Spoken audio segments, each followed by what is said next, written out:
તમે મારું કલ્યાણ કરો. એટલા માટે જ ભગતરાજ કહે છે વિશ્વમ હરે અખિલ વિશ્વતણી જનેતા વિદ્યાધરી વદનમાં વસતો વિધાતા દુર્ગતિ દુર્ગતિ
શ્રવણ પણ કરો. અને શાસ્ત્રમાં તો કીધું છે કે અજાણતા પણ આગળ કથા આવશે ત્રીજા દિવસની કથામાં કે અજાણતા પણ એક વ્યક્તિએ ભગવતીના ગરબાનું એના સ્તોત્રનું શ્રવણ અજાણતા એના કાને પડી ગયું અને એનું કલ્યાણ થઈ ગયું. તો વિચાર કરો, આપણે તો જાણી જોઈને માં જગદંબાના ખોળામાં એના સાનિધ્યમાં આવીને બેસાય છે તો આપણું કલ્યાણ કેટલું થઈ જાય. એવો માં ભગવતીના શરણે જવાથી આપણું કલ્યાણ અવશ્ય છે. અને કહે છે કે આ સુદીપને માં ભગવતીને પ્રાર્થના કરી અને કહે છે કે તમારા અંતરનાદમાંથી નાદ નીકળે અને આંખના આંસુડામાંથી ભગવતીના ગરબા ગાવાથી કે ભગવતીનું આરાધન કરતા કરતા તમે ભગવતીમાં એટલા બધા ઓતપ્રોત થઈ જાઓ અને એ ભક્તિ કરતા કરતા તમારા આંખમાંથી આંસુડા નીકળે તે પહેલા મારી જગતજનની આવી અને તમારું કલ્યાણ નિશ્ચિત કરી દે છે. એવા ભગવતીના શરણે જવાથી અને ભગવતી કહે છે કે ભગવતીના સ્મરણ કરવાથી જો અંતરમાંથી નાદ નીકળે તો સમજવું કે આપણે માં ભગવતીના ભક્તિ કરવામાં અગ્રેસર છીએ. આપણે કહીએ કે ભગવતીના શરણે જઈએ, અમે ભગવતીના ભક્ત છીએ. અને ઘણીવાર આપણે કહીએ કે ભગવતી તો ભાવના ભૂખ્યા છે. આપણે શું બોલીએ? ભગવતી તો માતાજી ભગવાન ભાવના ભૂખ્યા છે. પણ ભગવાને તમને આવીને કીધું ભાવના ભૂખ્યા છે? તમને કીધું? તો પછી આપણે કેમ સમજી લેવાનું? હા, તમે શ્રદ્ધાથી ભગવતીના શરણે જાઓ, એ તમારું કલ્યાણ અવશ્ય કરી દે છે. અને આમ કરતા કરતા આપણે શાસ્ત્રના આમ કહીને ભગવાનને તો તમે મિશ્રી ધરાવી દો તો પણ ચાલે, આમ છૂટ લેતા ગયા અને ભગવતીને આપણે કેવલ સ્નાન માત્ર કરી અને ઘણીવાર પૂજા પણ નથી કરતા. તો અહીંયા કહે છે કે તમે કેવલ તમારાથી જાજુ ન થાય તો તમે કેવલ ભગવતીનું નામ સ્મરણ કરો અને અંતરમાંથી નાદ નીકળે. અને કહે છે કે તમે માતાજીના મંદિરમાં દીવો ન કરો તો ચાલશે. ધ્યાનથી સાંભળજો. તમને એમ થાય કે મહારાજ આ શું કહે છે? તમે ભગવતીના મંદિરમાં દીવો નહીં કરો તો ચાલશે, પણ તમારા અંતરનો નાદમાં એક દીવો અવશ્ય પ્રગટાવજો. તો ભગવતીને આ મંદિરમાં રહેવું ગમતું નથી. ધ્યાનથી સાંભળજો. 4 દીવારની વચ્ચે કેદ થવું કોઈને ગમે? તમને કોઈ 4 દીવારની વચ્ચે કેદ કરીએ તમને ગમે? તો ભગવતીને ગમતું હશે?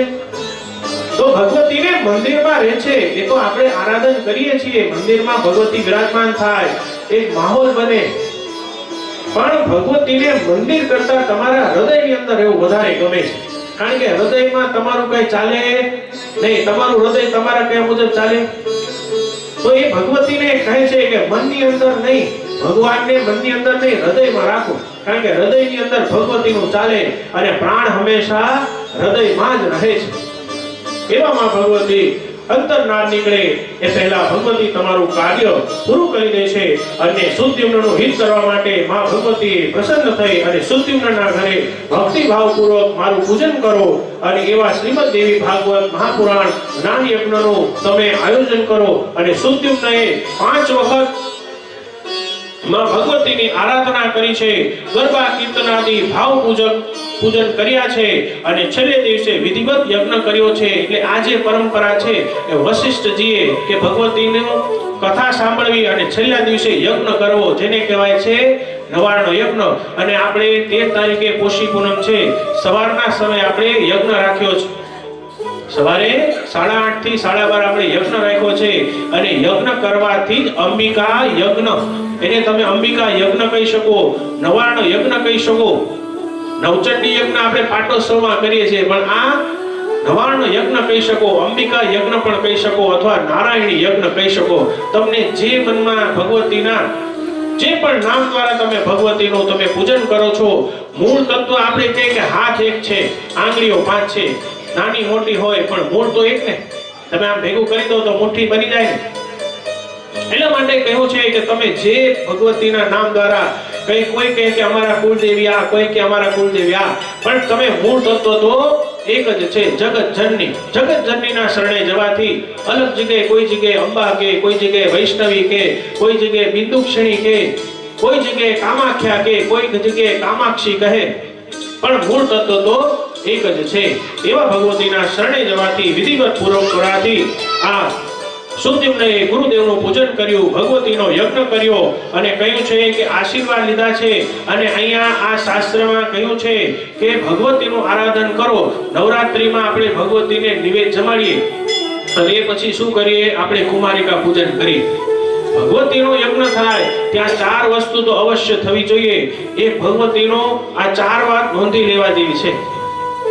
આ 4 વસ્તુ જીવનમાં અને આપણે કરતા જોઈએ. પ્રથમમાં ભગવતીનો ઉપવાસ કરવો જોઈએ, વ્રત કરવું જોઈએ, એ પછી કુમારિકા પૂજન કરવું જોઈએ અને ચોથું એ કુમારિકાને જમાડવી જોઈએ. આપણે પણ અહીંયા માં ભગવતીનો જ્યારે રાંદલ માતાની કથા આવશે, સંજ્ઞા દેવીની કથા આવશે, આપણા બિંદુક્ષણી માતાજીની કથા આવશે, ત્યારે આપણે કુમારિકા પૂજન પણ કરીશું. જેમ જેમ આગળ કથા આવશે, આજે જ બધું કહી દઈશ તો પછી કાલે શું બાકી રહેશે? તમને આમ થવું જોઈએ કે આવતીકાલે આ પૂજા આવશે. અહીંયા પાટણમાં માં બિંદુક્ષણી માતાની કથા થઈ રહી છે, તો આવતીકાલે આ કથા છે અને તમારા મનમાં ઈચ્છા થાય કે આ કથા છે તો મારે અહીંયા જવું જોઈએ. સાંસારિક કામો છે કે કામકાજ છે કે રસોઈ બનાવી છે કે આ છે તે છે, એ બધાને તમે ધ્યાનમાં રાખો, બરાબર છે. પણ તમારા મનમાં ઈચ્છા થાય કે પાટણમાં બિંદુક્ષણી માતાના મંદિરે કથા, શ્રીમદ દેવી ભાગવતની કથા છે અને મારે જલ્દી અહીંયા પહોંચવાનું છે. કથાના કોઈ પણ પ્રસંગો મારાથી મારા કાનમાં બાકી ન રહેવા જોઈએ. તમારા મનમાં એવી ઈચ્છા થાય ને તો સમજવું કે તમારી આ દેવી ભાગવતની કથા સફળ છે. તો એવી રીતે અહીંયા સુદ્યુમ્નએ ભાવપૂર્વક ભગવતીનું પૂજન કર્યું અને છેલ્લે દિવસે કુમારિકા પૂજન કર્યું છે. અને એ કુમારિકાઓનું કઈ પ્રકારની, કયા ઉંમરની, કેવી દીકરીની પૂજા કરવાથી, અને અહીંયા દેવી ભાગવતમાં તો કહ્યું છે કે 1 થી 9 વર્ષની કુમારિકા હોય એનું પૂજન, 1 વર્ષની કન્યા છે એનું નામ શું, 2 વર્ષની કન્યાનું નામ શું, કયા દેવી રૂપેની પૂજા થાય એની પણ કથામાં બતાવવામાં આવી છે. અને કયા સ્વરૂપેની પૂજા થાય એ પણ કથામાં બતાવ્યું છે. તો અહીંયા કુમારિકા પૂજન, એને ભોજન કરાવવું અને એ સમયે જગદંબામાં પ્રસન્ન થયા છે અને સુદ્યુમ્નને સદૈવ માટે પુરુષત્વ પ્રદાન કર્યું છે. આ પછી વશિષ્ઠજીએ સુદ્યુમ્નનો રાજ્યાભિષેક કર્યો, અનેક પ્રકારના યજ્ઞો કર્યા અને કહે છે કે જો આ ભગવતીનો ઇતિહાસ કહ્યો, જે કોઈ પણ આ કથાને સાંભળે છે, શ્રવણ કરે છે, એની બધી જ મનોકામનાઓ પૂર્ણ થાય અને ભગવતીની કૃપાથી એ દિવ્ય લોકને પ્રાપ્ત થાય છે. એ પછી આ કથા સાંભળી શ્રીમદ દેવી ભાગવતના મહાત્મ્યમાં મેં તમને કીધું ને 3 મહાત્મ્ય છે. પ્રથમ ભગવાન કૃષ્ણનું મહાત્મ્ય, બીજું આ સુદ્યુમ્ન રાજાનું ચરિત્ર. વિચાર કરો કે સાયન્સ પણ આજે કે કોઈને પુરુષમાંથી સ્ત્રી બનાવી શકે, કોઈને સ્ત્રીમાંથી પુરુષ બનાવી શકે, પણ આ દેવી ભાગવત કથામાં બતાવેલું છે કે જે જગ્યાએ આપણે કહીએ કે વિજ્ઞાન છે, આપણે વિજ્ઞાન શબ્દ શું કામ પડ્યો? આપણે અહીંયા જ્ઞાન યજ્ઞને તો લઈને બેઠા જ છીએ, પણ વિજ્ઞાન એટલે શું? વિશેષ જ્ઞાન એટલે વિજ્ઞાન, વિશેષ જ્ઞાન. પણ આપણે એનો ઉલટો અર્થ લઈ લીધો કે ભાઈ અમારા સાયન્સમાં આમ કે અને આપણા પુરાણમાં આમ કીધું છે. તમે જુઓ, આંગણામાં તુલસીનો ક્યારો શું કામ રાખવાનું કીધું? તમને એમ કહેવામાં આવે કે આંગણામાં તુલસીનો ક્યારો રાખો, પણ આપણે રાખીએ નહીં. પણ સાથે આપણા ઋષિ મુનિઓએ એને સાયન્સની સાથે જોડી દીધું કે ભાઈ તુલસી ક્યારો રાખવાથી વાતાવરણ શુદ્ધ બની રહે અને